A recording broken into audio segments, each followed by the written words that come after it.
Stellen Sie sich eine sonnige Straße vor, in der die Menschen mit ihren Hunden spazieren gehen und die Kinder fröhlich spielen. Doch eines Tages wird diese friedliche Routine durch das dringende Geräusch von Sirenen unterbrochen. Polizeiautos fuhren vor und umstellten ein bestimmtes Haus, Nummer 7. Was könnte dort vor sich gehen? Die Nachbarn drängten sich auf dem Bürgersteig, um es herauszufinden. Und dann rief eine zitternde, verzweifelte Stimme bei der Polizei an. Eine Frau meldete Schreie und Weinen aus dem Haus ihres neuen Nachbarn. Wer war dieser mysteriöse Nachbar? Was ging in diesem Haus vor sich? Nun, um diese Geschichte zu verstehen, müssen wir in die Vergangenheit zurückgehen. Es war ein kalter Herbstmorgen, als ein geheimnisvoller Mann in Haus Nummer 7 einzog. Er war geheimnisvoll und ließ seine Vorhänge immer geschlossen, was die Neugier der Nachbarn weckte. Wer war er? Und warum war er so einsam? Während die Nachbarn versuchten, das Geheimnis des neuen Bewohners zu lüften, ereigneten sich eine Reihe seltsamer Dinge. Beunruhigende Schreie hallten durch die Nacht und ließen alle beunruhigt zurück. Dann weckte ein kleines Mädchen seine Mutter auf und behauptete, sie höre jemanden in der Wand weinen. Was konnte das nur sein? Während die Nachbarn versuchten, das Geheimnis zu lüften, wuchs die Besorgnis. Und dann verbreitete sich die Nachricht vom Verschwinden der kleinen Annie Garrison in der Gemeinde und versetzte alle in höchste Alarmbereitschaft. Was könnte mit ihr geschehen sein? Und könnten diese seltsamen Ereignisse miteinander zusammenhängen? Stellen Sie sich vor, Sie wohnen in einer ruhigen Straße, in der jeder jeden kennt.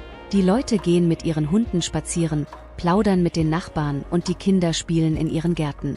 Es war ein kalter, sonniger Morgen in der Norman Street in Seattle. Die Luft war frisch und die Herbstblätter tanzten im Wind. Alles war ruhig wie immer, bis plötzlich ein lautes, schrilles Geräusch durch die Nachbarschaft hallte. Es waren Polizeisirenen, und zwar nicht eine oder zwei, sondern mehrere. Die Anwohner kamen überrascht und neugierig aus ihren Häusern, um zu sehen, was da los war. Was ist hier los? Fragten sie sich gegenseitig mit erstaunten und besorgten Mienen. Die Autos mit ihren hellen roten und blauen Lichtern kamen schnell an und hielten vor dem Haus Nummer 7, das bis dahin nicht viel Aufmerksamkeit erregt hatte. Der Lärm der Sirenen war so laut, dass sogar die Vögel aufhörten zu singen. Die Hunde fingen an zu bellen und die Kinder, die im Hof spielten, rannten zu ihren Eltern. Frau Cecilia, die gerade ihre Blumen goss, stand mit dem Schlauch in der Hand da und starrte auf das Haus, das von der Polizei umstellt war. Tom, der Nachbar von nebenan, schaltete seinen Rasenmäher aus und ging zum Zaun hinüber, um einen besseren Blick zu haben. Die blinkenden Lichter der Fahrzeuge spiegelten sich in den Fenstern der Nachbarhäuser und erzeugten ein Licht- und Schattenspiel, das das Gefühl der Dringlichkeit und des Geheimnisvollen noch verstärkte. Die mit kugelsicheren Westen ausgerüsteten Polizeibeamten stiegen aus ihren Fahrzeugen und schienen auf alles gefasst zu sein. »Ich frage mich, was hier los ist, murmelte Cecilia, deren Herz vor Aufregung und Angst vor dem Unbekannten schneller schlug. Die Polizei erhielt einen dringenden Anruf von einer sehr besorgten Frau. Sie wohnte in der Norman Street und begann mit zittriger Stimme und sichtlich nervös zu sprechen. »Bitte, Sie müssen schnell kommen«, sagte sie fast weinend. »Ich höre Schreie und ständiges Weinen aus dem Haus meines Nachbarn. Es hört sich an, als würde etwas Schreckliches passieren.« Der für Notsituationen geschulte Polizeibeamte versuchte, die Frau zu beruhigen, und fragte nach weiteren Einzelheiten. »Es ist alles in Ordnung, Madame. Wir werden Ihnen helfen. Können Sie mir sagen, wie Sie heißen und was genau los ist?« »Mein Name ist Linda, antwortete sie und versuchte ruhig zu bleiben. Die Geräusche begannen vor ein paar Stunden. Zuerst waren es verzweifelte Schreie, und jetzt ist es unaufhörliches Weinen. Das Seltsamste ist, dass mein Nachbar allein lebt. Er hat weder eine Frau noch Kinder. Ich habe wirklich Angst, dass da drin etwas Schreckliches passiert ist.« Die Wärterin, die den Ernst der Lage erkannte, versicherte ihr, dass sie sofort einen Wagen schicken würde. »Bitte bleiben Sie in Sicherheit und versuchen Sie nicht, das Haus zu betreten. Die Polizei wird gleich da sein.« Während sie wartete, konnte Linda sich nicht vom Fenster wegbewegen. Sie starrte auf Haus Nummer 7, das geheimnisvolle Haus, das immer seine Vorhänge geschlossen hatte. Die Schreie schienen in ihrem Kopf wieder zu hallen und verstärkten ihre Angst. Sie versuchte sich vorzustellen, was in dem Haus vor sich gehen könnte. War ihre Nachbarin in Gefahr? Oder war vielleicht jemand eingebrochen? Die Zeit schien sich in die Länge zu ziehen, und jede Minute kam ihr wie eine Ewigkeit vor. Schließlich kam der Klang der Sirenen näher. Die roten und blauen Lichter blitzten in der Ferne auf und wurden von Sekunde zu Sekunde stärker. Linda spürte eine Welle der Erleichterung, aber ihr Herz raste immer noch, weil sie befürchtete, was die Polizei vorfinden würde, wenn sie das Haus betrat. Sie erinnerte sich daran, wie der neue Nachbar so unauffällig, fast unbemerkt, eingezogen war. Seitdem hatte man ihn nur noch selten gesehen. Und jetzt kamen diese beunruhigenden Geräusche aus seinem Haus, die das Geheimnisvolle in etwas Beängstigendes verwandelten. Linda entfernte sich ein wenig vom Fenster, als sie sah, wie die Polizei eintraf und das Haus umstellte, in der ängstlichen Hoffnung, dass alles in Ordnung sein würde. Der neue Nachbar, ein einsamer Mann, war erst vor kurzem eingezogen und verhielt sich reserviert und zurückgezogen. Als er in der Norman Street ankam, war es, als wäre er aus dem Nichts aufgetaucht. Es war ein kalter Herbstmorgen, und vor dem Haus Nummer 7, das seit Monaten leer stand, war ein Umzugswagen vorgefahren. Die Nachbarn, die immer auf der Suche nach Neuigkeiten waren, schauten neugierig aus ihren Fenstern und Gärten.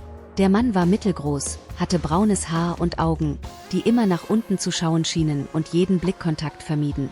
Er bewegte sich mit ruhiger Effizienz, lud Kisten und Möbel mit Hilfe der Träger aus, aber immer mit kurzen Gesten und sparsamen Worten. Er schien entschlossen zu sein, sich schnell und unauffällig einzuleben. Während ich ihn beobachtete, goss Cecilia, eine grauhaarige Dame mit aufmerksamen Augen, die 2 Häuser weiter wohnte, ihre Blumen. Sie konnte ihre Augen nicht von ihrem neuen Nachbarn lassen. Er ist sehr zurückgezogen, nicht wahr? Sagte sie laut, mehr zu sich selbst als zu jemand anderem. Tom, der auf der anderen Seite des Zauns den Rasen mähte, hörte Cecilias Bemerkung und schaute über seine Schulter. Ja, das dachte ich mir auch. Ich habe ihn noch niemanden grüßen hören, antwortete er und schaltete den Rasenmäher aus, um eine Pause zu machen. Cecilia zuckte mit den Schultern und betrachtete das Haus immer noch mit einem Ausdruck der Neugierde. Nun, er muss seine Gründe haben, warum er so zurückhaltend ist. Ich hoffe, es ist nur Schüchternheit. Im Laufe des Tages fuhr der Mann damit fort, persönliche Gegenstände in das Haus zu bringen. Bücher, Bilder und eine alte Schreibmaschine wurden ins Haus gebracht, und jeder Gegenstand trug zur rätselhaften Persönlichkeit des neuen Bewohners bei. Die dicken Samtvorhänge des Hauses wurden nie geöffnet, nicht einmal tagsüber, was die Neugierde der Nachbarn noch weiter anheizte. Mit der Zeit begann das Haus, Lebenszeichen von sich zu geben.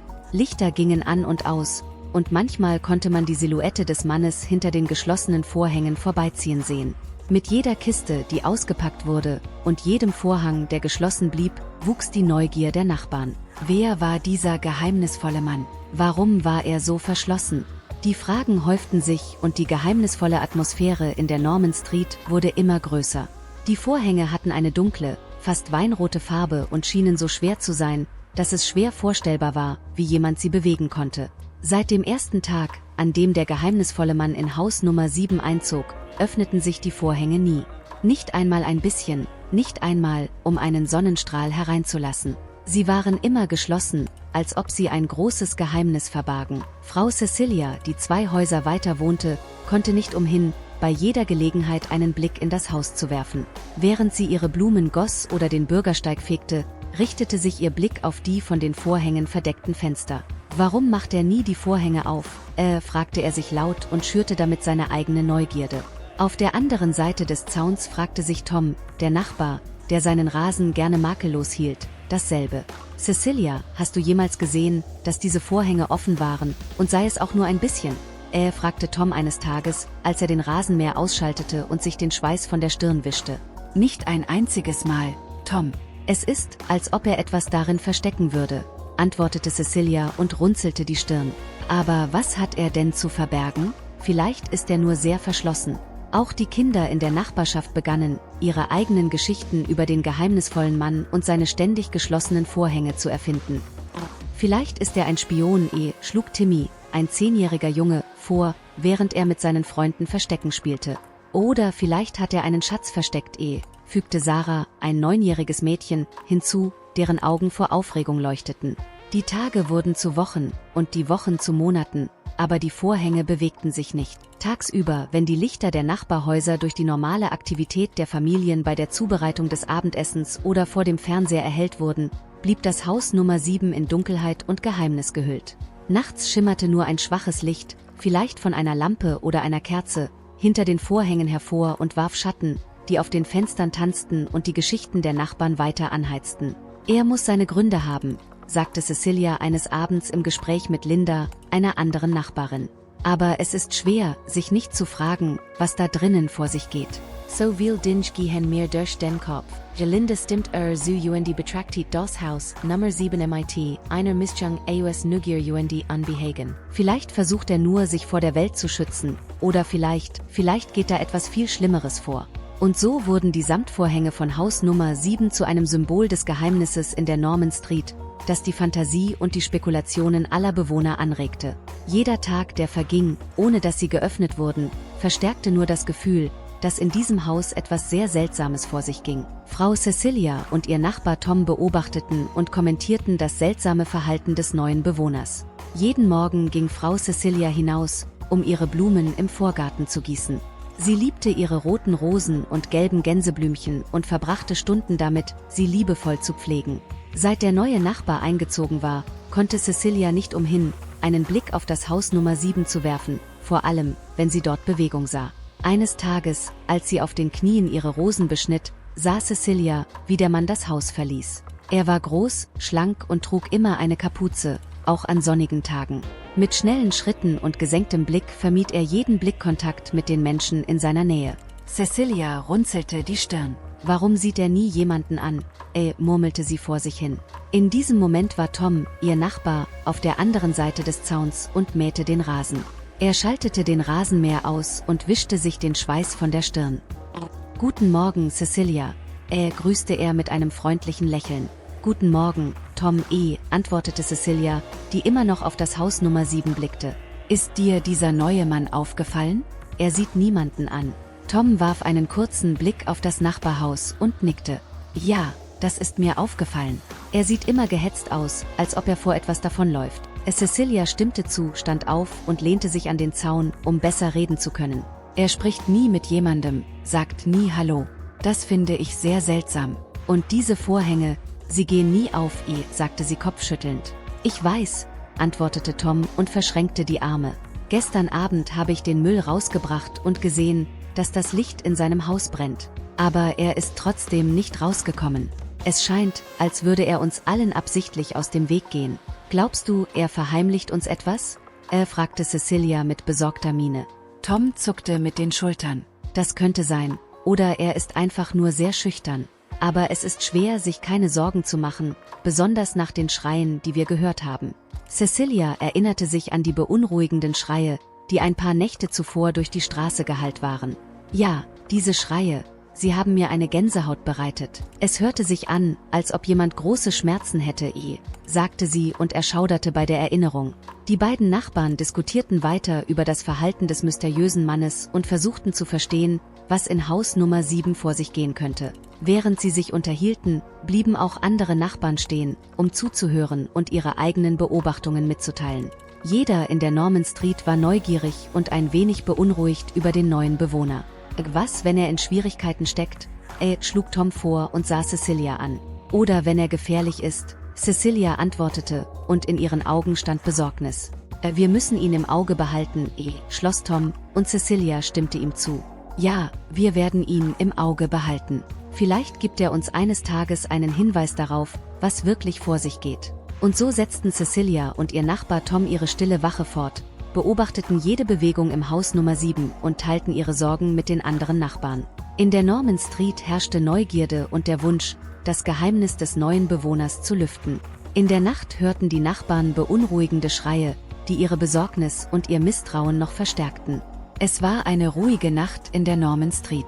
Die Sterne leuchteten hell am Himmel und der Mond erhellte die schlafenden Häuser. Frau Cecilia, die bereits ihr Nachthemd anhatte, wollte gerade zu Bett gehen. Als sie die Decke zurückzog, hörte sie ein seltsames Geräusch, das von draußen kam. Zuerst dachte sie, sie bilde sich das nur ein, aber dann hörte sie es wieder, gedämpfte, verzweifelte Schreie, vermischt mit dem Klang von Weinen. Cecilia spürte, wie ihr ein Schauer den Rücken hinunterlief. Schnell lief sie zum Fenster und spähte durch die Vorhänge. Die Geräusche schienen aus dem neuen Nachbarhaus zu kommen, Haus Nummer 7. Sie blinzelte und versuchte in der Dunkelheit etwas zu erkennen, aber die Samtvorhänge blieben wie immer geschlossen. Zur gleichen Zeit hörte auch Tom, der auf der anderen Straßenseite wohnte, die Schreie. Er saß im Wohnzimmer vor dem Fernseher, als die beunruhigenden Geräusche ihn erstarren ließen. Er drehte die Lautstärke des Fernsehers herunter und hörte aufmerksam zu. Die Schreie waren laut und beunruhigend, so als ob jemand große Schmerzen hätte. Tom dachte sofort an seine neue Nachbarin. Ich frage mich, was da drüben los ist, dachte er bei sich. Cecilia, die immer noch am Fenster stand, sah, wie in Haus Nummer 7 kurz ein Licht anging und dann wieder erlosch. Ihr Herz klopfte schnell. Seit zuverlieren. Nam sai den Horror in die Handu und die Rief Tommen. Tom, hörst du das? Fragte sie mit vor Sorge zitternder Stimme. Ja, Cecilia, ich kann es hören. Es hört sich an, als käme es aus dem Haus des neuen Nachbarn, antwortete Tom, ebenfalls besorgt. Ich habe Angst, Tom. Was sollen wir tun? Was ist, wenn da drinnen wirklich jemand in Gefahr ist? Fragte Cecilia, deren Stimme voller Angst war. Tom holte tief Luft und versuchte, klar zu denken. Ich werde rausgehen und mir das genauer ansehen. Wir können es nicht einfach ignorieren, sagte er und griff bereits nach einer Taschenlampe. Als Tom das Haus verließ, erschienen auch andere Nachbarn an den Fenstern und Türen, angelockt von dem beunruhigenden Geräusch. Die Norman Street, in der es um diese Zeit normalerweise ruhig zugeht, war jetzt voller Geflüster und Spekulationen. Tom näherte sich vorsichtig dem Haus Nummer 7. Er warf einen Blick auf die geschlossenen Fenster und klopfte an die Tür, in der Hoffnung auf eine Antwort. Aber es kam niemand, um zu antworten. Das Geschrei war inzwischen verstummt und hinterließ eine noch beunruhigendere Stille in der Luft. Er ging zurück, wo Cecilia und einige andere Nachbarn versammelt waren. Niemand hat geantwortet. Und das Geschrei hat aufgehört. Das ist sehr seltsam, sagte er und schüttelte den Kopf. Vielleicht sollten wir die Polizei rufen, schlug Cecilia vor und biss sich auf die Unterlippe. Ja, ich denke, das ist das Beste, stimmte Tom zu. Und so nahm einer der Nachbarn den Hörer ab und rief die Polizei an, erklärte die Situation und bat um Hilfe. Während sie auf das Eintreffen der Polizei warteten, setzten sich die Nachbarn in kleinen Gruppen zusammen und diskutierten darüber, was los sein könnte. Ist er verletzt? Was, wenn jemand eingeklemmt ist? Das ist sehr beängstigend. Die Polizei traf schnell ein, und die Sirenen durchbrachen die Stille der Nacht. Die Fahrzeuge halten vor dem Haus Nummer 7, und die mit Taschenlampen und Schutzwesten ausgerüsteten Beamten steigen schnell aus ihren Autos aus. Die Nachbarn beobachteten ängstlich und hielten den Atem an, als sich die Polizei dem Haus näherte. Jede Sekunde kam ihnen wie eine Ewigkeit vor. Die Beamten klopften an die Tür, aber wie zuvor antwortete niemand. Sie beschlossen, sich gewaltsam Zutritt zu verschaffen. Im Inneren des Hauses begannen die Polizisten, jeden Raum zu untersuchen, während die Nachbarn draußen auf Neuigkeiten warteten. Schließlich, nach einigen Minuten, kamen die Beamten mit einem Mann in Handschellen heraus. »Mein Gott, was haben Sie gefunden?« flüsterte Cecilia und hielt Toms Hand. Doch was alle entdeckten, versetzte die Norman Street in einen Schockzustand, denn die Wahrheit war seltsamer, als man es sich hätte vorstellen können. In einer stillen Nacht weckte ein kleines Mädchen seine Mutter und sagte, sie habe jemanden in der Wand weinen hören. Es war eine sternenklare Nacht in der Norman Street, und eine leichte Brise ließ die Bäume sanft schwanken. In einem der Häuser wollte die kleine Laura gerade einschlafen, als sie durch etwas Seltsames aus ihrem Schlummer geweckt wurde. Sie setzte sich im Bett auf, rieb sich die verschlafenen Augen und versuchte zu verstehen, was passiert war. »Mama, hörst du das?« fragte sie mit kleiner, zittriger Stimme. Ihre Mutter Lisa, die sich im Nebenzimmer befand, stand schnell auf, als sie die Sorge in Lauras Stimme hörte. Sie eilte in das Zimmer ihrer Tochter und setzte sich neben sie auf das Bett. »Was ist los, Liebling? Was hörst du?« fragte Lisa besorgt. Laura deutete auf die Wand. »Hörst du es, Mama? Es klingt, als würde jemand weinen. Es kommt aus dem Inneren der Wand«, sagte sie mit vor Angst geweiteten Augen. Lisa drückte ihr Ohr an die Wand und lauschte angestrengt. Sie konnte auch ein dumpfes Geräusch wahrnehmen, als ob jemand auf der anderen Seite schluchzte. Ein Schauer lief ihr über den Rücken. »Es ist seltsam, nicht wahr?« murmelte Lisa und versuchte ruhig zu bleiben, um ihre Tochter nicht noch mehr zu erschrecken. »Das muss der Wind sein, Liebes. Oder vielleicht ein altes Rohr, das Geräusche macht. Mach dir keine Sorgen, es ist alles in Ordnung«, versuchte sie zu beruhigen. Laura, immer noch ein wenig verängstigt, schaute ihre Mutter mit besorgten Augen an. »Bist du sicher, Mama?« fragte sie mit fast geflüsterter Stimme. Lisa lächelte und versuchte, Zuversicht zu vermitteln. »Ja, das bin ich, mein Schatz. Lass uns versuchen, wieder einzuschlafen, okay? Wenn es ein Problem gibt, wird Mama hier sein«, versprach sie und umarmte ihre Tochter zärtlich. Doch auch nachdem Lisa das Zimmer verlassen und das Licht ausgeschaltet hatte, hallte das Weinen noch immer leise von den Wänden wieder. Laura schloss die Augen fest und versuchte, das Geräusch auszublenden, aber die Angst hielt sie immer noch fest im Griff. Inzwischen hörten auch die Nachbarn vor dem Haus das seltsame Geräusch. Einige öffneten ihre Fenster und lauschten verblüfft, während andere sich auf der Straße versammelten und besorgte Blicke austauschten. »Hast du das auch gehört?« fragte ein Nachbar einen anderen und deutete auf Lisas Haus. »Es hört sich an, als ob da drinnen jemand weint«, sagte er mit besorgter Stimme. Das Gemurmel verbreitete sich die Straße hinunter und wurde immer lauter, je mehr Leute das beunruhigende Geräusch bemerkten. Einige fragten sich, ob sie die Polizei rufen sollten, während andere zögerten, weil sie Angst hatten, unnötigen Alarm auszulösen. In der Zwischenzeit war Laura in Lisas Haus endlich eingeschlafen, und das leise Weinen, das durch die Wände hallte, wiegte sie in den Schlaf. Die Nachricht vom Verschwinden von Annie Garrison fiel mit dem Weinen zusammen, das die Nachbarn gehört hatten, und erregte ihren Verdacht. Der Morgen begann mit einem zaghaften Sonnenaufgang, der goldene Strahlen über die Norman Street warf. Als die Vögel sangen und die Anwohner begannen, für einen weiteren Tag aufzuwachen, lag Sorge in der Luft. In einem Haus entlang der Straße war die Familie Garrison in Aufruhr. Annie, ihre bezaubernde 3-jährige Tochter, war in der Nacht auf mysteriöse Weise verschwunden. Ihre Mutter Emily war in Tränen aufgelöst, während ihr Vater Michael verzweifelt nach einem Zeichen seiner kostbaren Tochter suchte. In der Zwischenzeit versammelten sich die Nachbarn, um die beunruhigende Nachricht mitzuteilen und sich gegenseitig besorgte Blicke zuzuwerfen. Sie konnten nicht umhin, Annies Verschwinden mit dem beunruhigenden Schrei in Verbindung zu bringen, den sie in der Nacht zuvor von nebenan gehört hatten. »Glauben Sie, dass es da einen Zusammenhang gibt?« fragte ein Nachbar mit besorgter Miene. »Es ist ein unheimlicher Zufall, finden Sie nicht?« antwortete ein anderer und schüttelte ungläubig den Kopf. »Das Weinen, das Verschwinden, irgendetwas Seltsames geht hier vor sich.« Das Gemurmel verbreitete sich schnell in der Straße, denn die Anwohner versuchten zu verstehen, was hier vor sich ging. Einige begannen zu spekulieren, was mit Annie geschehen sein könnte, während andere sich Sorgen machten, was sonst noch in den Schatten der Norman Street lauern könnte. Als sich die Nachricht von Annies Verschwinden in der Nachbarschaft verbreitete, wuchs die Sorge und Unsicherheit mit jeder Minute. Die Menschen sahen sich gegenseitig an und fragten sich, was sie tun konnten, um zu helfen und ob Annie wohlbehalten gefunden werden würde. Linda, eine Nachbarin, rief die Polizei an und meldete verdächtige Aktivitäten und das Schreien eines Kindes aus dem Nachbarhaus. Linda war für ihre Freundlichkeit und ihre Liebe zum Detail bekannt. An diesem Morgen, als sie die Blumen in ihrem Garten goss, hörte sie etwas, das sie sofort innehalten ließ. Es war ein Schrei, schwach und weit entfernt, aber hartnäckig genug, um ihre Sorge zu wecken. Neugierig legte Linda den Schlauch beiseite und näherte sich dem Zaun, um die Quelle des Geräusches zu lokalisieren. Ihre Augen verengten sich, als sie das Haus nebenan betrachtete, in das der neue Nachbar vor kurzem eingezogen war.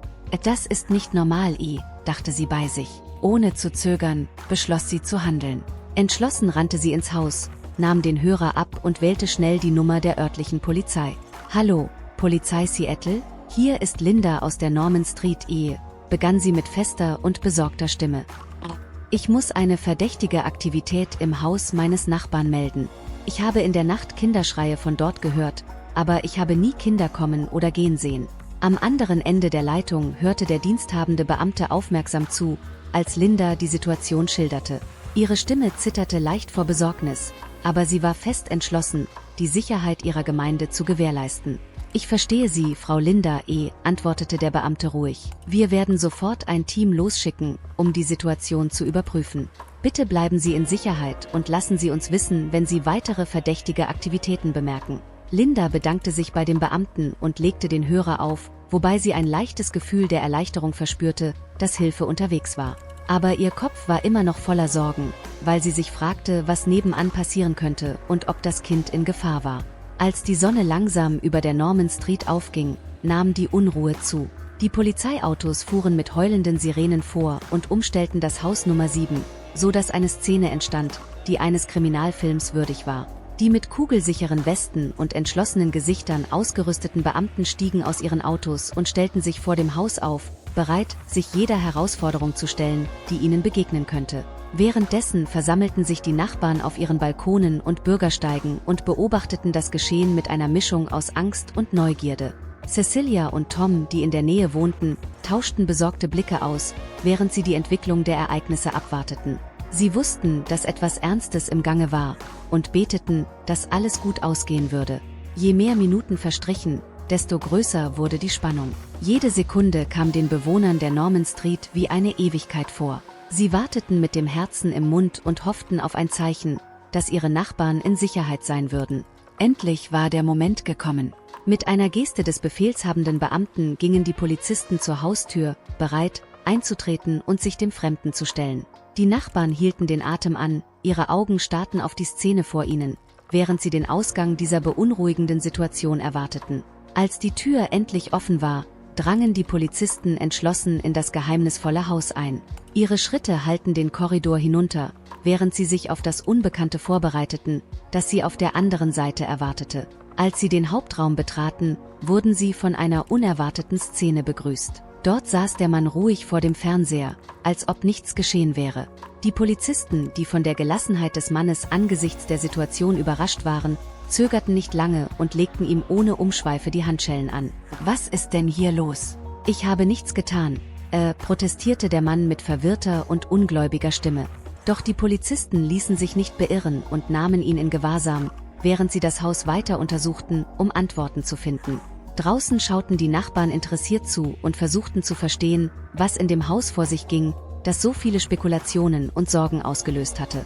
Das Rätsel war noch lange nicht gelöst, und alle warteten gespannt auf weitere Informationen. Vorsichtig bewegten sich die Polizisten durch das Haus und durchsuchten jeden Winkel auf der Suche nach Hinweisen, die die beunruhigenden Ereignisse der letzten Nacht erklären könnten. Während sie die Zimmer durchstöberten, nahmen sie ein seltsames Geräusch wahr, das aus einer Ecke des Wohnzimmers kam.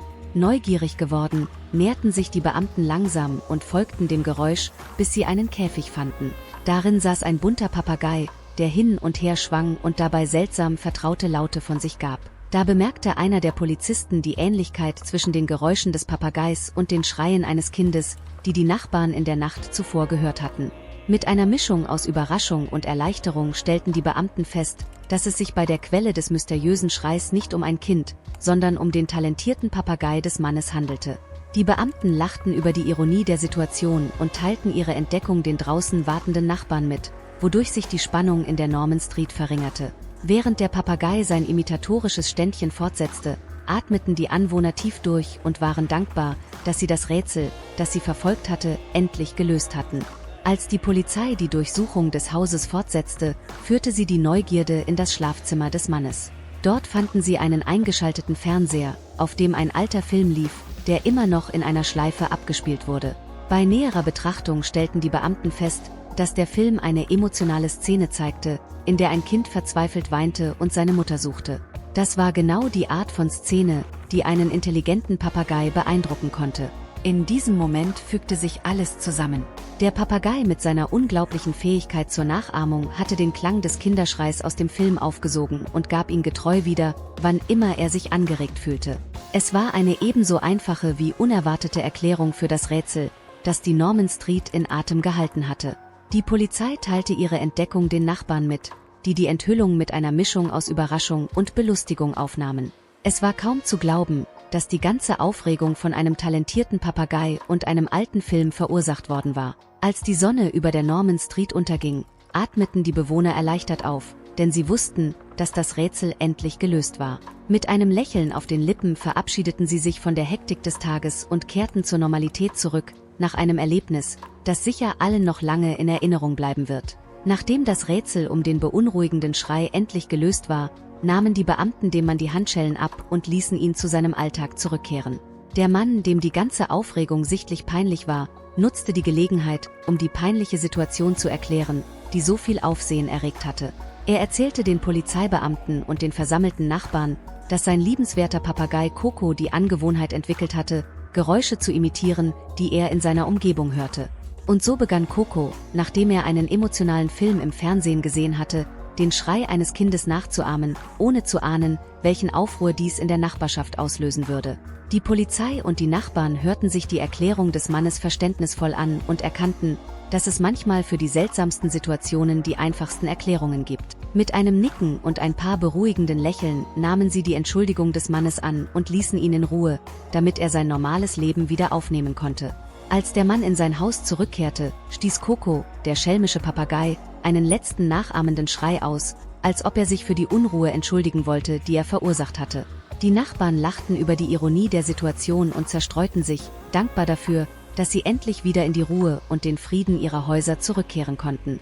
Während in der Norman Street wegen der mysteriösen Schreie und der anschließenden polizeilichen Ermittlungen Spannung herrschte, spielte sich in einem nahegelegenen Haus ein anderes Drama ab. Die Familie von Annie Garrison suchte in Panik und Angst verzweifelt nach ihrer 3-jährigen Tochter, die auf mysteriöse Weise verschwunden war. Aus Minuten wurden Stunden, und die Verzweiflung der Familie wuchs mit jedem Augenblick, in dem Annie nicht gefunden wurde. Jeder Winkel des Hauses wurde durchsucht, jeder Nachbar wurde befragt, aber von der kleinen Annie gab es keine Spur. Als sich dann die Nachricht von Annies Verschwinden in der Gemeinde verbreitete, kam es zu einer überraschenden Wendung. Während ihre Mutter ihre unermüdliche Suche fortsetzte, beschloss sie, an einem Ort zu suchen, den sie bisher nicht in Betracht gezogen hatte: unter Annies Bett. Mit einer Mischung aus Hoffnung und Angst kniete die Mutter nieder und schaute unter das Bett. Zu ihrer großen Überraschung und Erleichterung lag Annie dort und schlief tief und fest, als würde sie den friedlichsten Schlaf ihres Lebens haben. Die Mutter konnte ihren Augen kaum trauen. Annie, deren Abwesenheit sie so verzweifelt gemacht hatte, war die ganze Zeit da gewesen und hatte sich in ihrem eigenen improvisierten Versteck versteckt. Sie war beim Versteckspielen eingeschlafen und hatte nichts von dem Kummer bemerkt, den ihre Abwesenheit verursacht hatte. Mit Tränen in den Augen und einem erleichterten Herzen umarmte ihre Mutter Annie fest und dankte Gott, dass sie wohlbehalten gefunden hatte. Als sich die Nachricht in der Gemeinde verbreitete, ging ein kollektiver Seufzer der Erleichterung durch die Norman Street, und ein Lächeln ersetzte die Tränen der Sorge. Während Annies Familie sich um sie versammelte und für ihre Sicherheit dankbar war, kehrte in der Norman Street langsam wieder die gewohnte Ruhe ein. Und obwohl es ein Tag voller Wendungen und intensiver Emotionen war, endete er mit einem Happy End, das alle erwartet hatten, aber nur wenige vorhersehen konnten. Und damit sind wir am Ende dieser spannenden Reise angelangt. Ich hoffe, ihr hattet genauso viel Spaß wie ich beim Erzählen dieser Geschichte voller Geheimnisse und Wendungen. Doch bevor wir uns verabschieden, möchte ich Sie an eine wichtige Lektion erinnern, die wir in diesem Abenteuer gelernt haben: Die Dinge sind nicht immer so, wie sie scheinen. Manchmal sind die überraschendsten Geheimnisse direkt vor unserer Nase versteckt, und es ist wichtig, sich dessen bewusst zu sein. Wenn du also das nächste Mal ein seltsames Geräusch hörst oder auf etwas Geheimnisvolles stößt, denke daran, unvoreingenommen zu sein und sorgfältig nachzuforschen. Wer weiß, vielleicht entdecken Sie ja etwas Unglaubliches. Und damit sind wir am Ende unseres Videos angelangt. Ich hoffe, wir sehen uns bald wieder zu weiteren spannenden Abenteuern. Bis dahin, bleiben Sie wachsam, neugierig und immer bereit, die Geheimnisse des Lebens zu lüften. Prost!